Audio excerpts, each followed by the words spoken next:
That's really good, isn't it?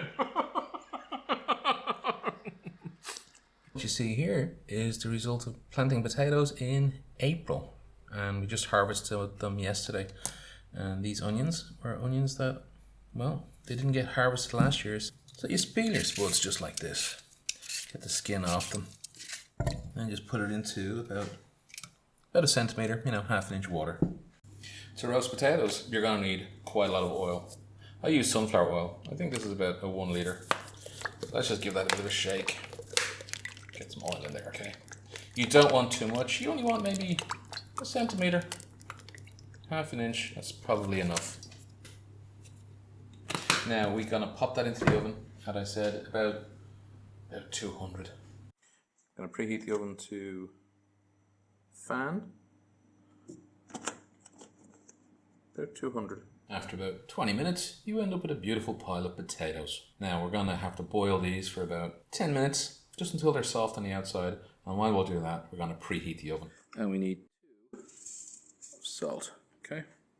Bring it to the boil for maybe 10 minutes. The important thing is that you're able to ruffle the outside of the potatoes. Okay, so while you're waiting for your potatoes to parboil, you can split an onion in reasonably thick slices. We're going to put these on the grill with the steaks. After a few minutes of slicing and dicing, we have these lovely onions. So after about 20 minutes, you're going to get potatoes that look like that.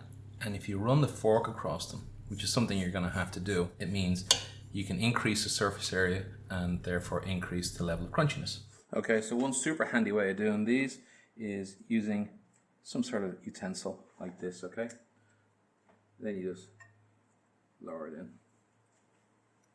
And you do that for the rest of them. This is an example of the good thick ridges that I'm putting into the potato. They're quite deep, but they're really worth the extra effort. Once you've got them loaded up, all scratched up, give them a little bit of oil, so turn them in the oil and then push it into the oven. Yeah, so those ones are kind of done, right? They're brown enough. Just flip them over like that. And after quite a long time, if you pull it out and they look like that, your roast potatoes are done. God, they look amazing. They're super healthy, by the way. What you do next is get the same tool you were using to put them in there and gather them up. Try and drain some of the oil away and then put it onto a waiting plate beneath. My imagination, are they incredibly pretty. Okay, so when it comes to working with your steaks, you need to get salt on there. Quite a bit of salt. These are big pieces of meat. Alright, then I put on the black pepper. Okay, and I also put on granulated garlic. Like that, okay? Now, the next thing you do then, you flip them over and you do the other side. The meat is quite tender.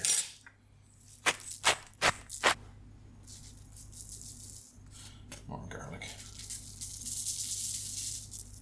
They're now ready for the grill. You know what is a really good idea? Just to... Brilliant. Okay. So let's get these steaks onto this ripping hot grill.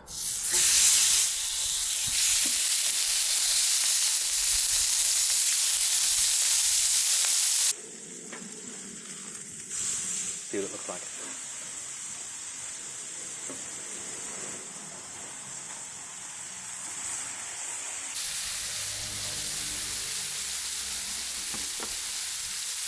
Smells amazing.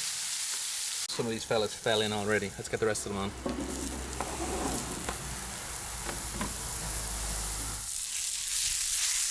Might be able to put these on a plate. So let's take these off now. After all that hard work, let's see what it tastes like, okay? It looks amazing. Perfect. A little roast potato.